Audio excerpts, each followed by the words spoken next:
In the heart of Zimbabwe, a land known for its resilience and ancient innovation, a self-taught inventor emerged with a vision that could change the world and shake the pillars of global power. His name is Maxwell Chikumbutso, and this is not science fiction. This is an African story the world refuses to believe.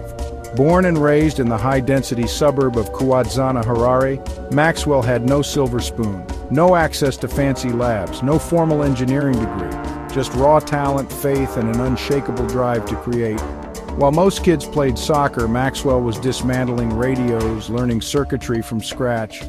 A high school dropout? Maybe. But also a natural-born engineer.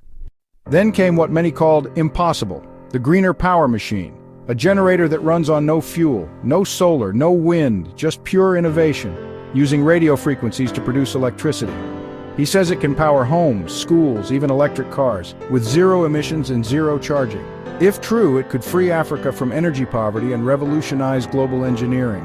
Chikumbutso founded Scythe Technologies, where he showcased electric cars, drones, and clean power systems. Zimbabwe watched in awe, Africa held its breath. A son of the soil making what Western scientists said was impossible. Possible. But then, the silence, rejection. The world, especially the West, turned away. Patent offices dismissed his work as violating the laws of physics. Media outlets ignored him. Investors disappeared. Was it just skepticism or something deeper? Maxwell Chikumbutso's invention poses an existential threat to three of the most powerful global industries: automobile manufacturing, energy production, and the petroleum sector.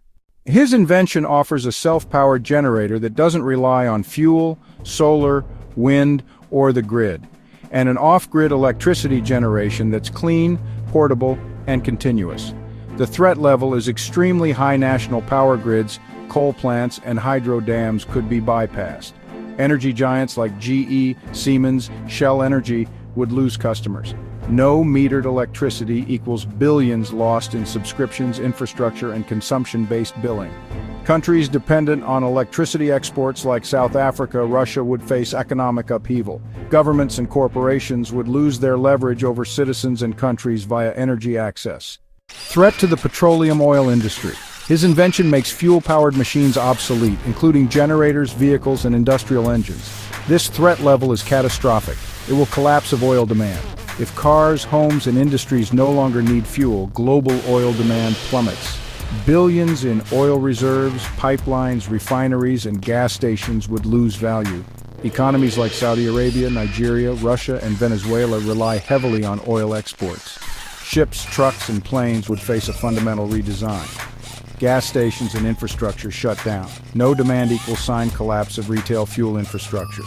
Chikumbutso's revolution is a threat to the automobile industry, his generator into an electric car that never needs charging.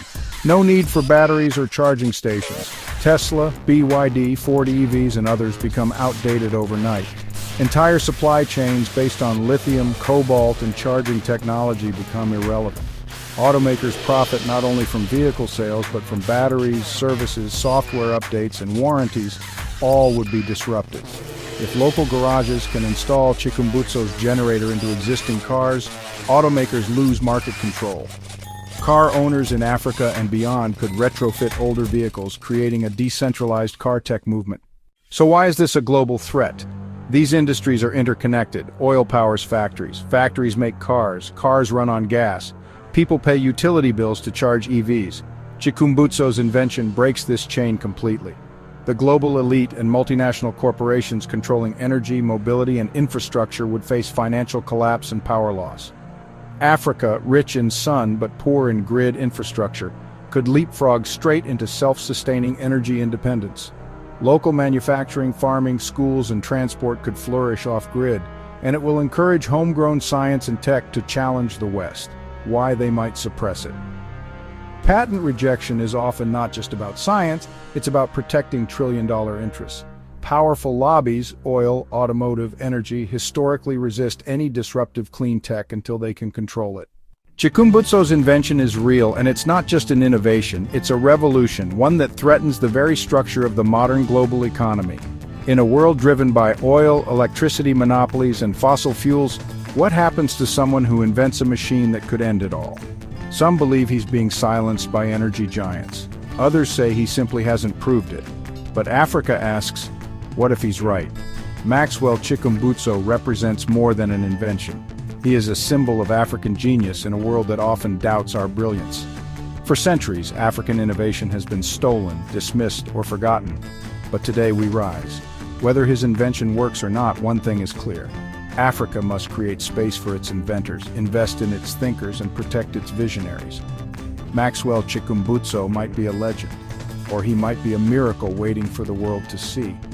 But his story reminds us, the future of innovation doesn't belong to the West alone. It belongs to us all. If you believe in African innovation, if you believe our stories deserve to be heard, if you believe that Africa can lead the future, then do this right now.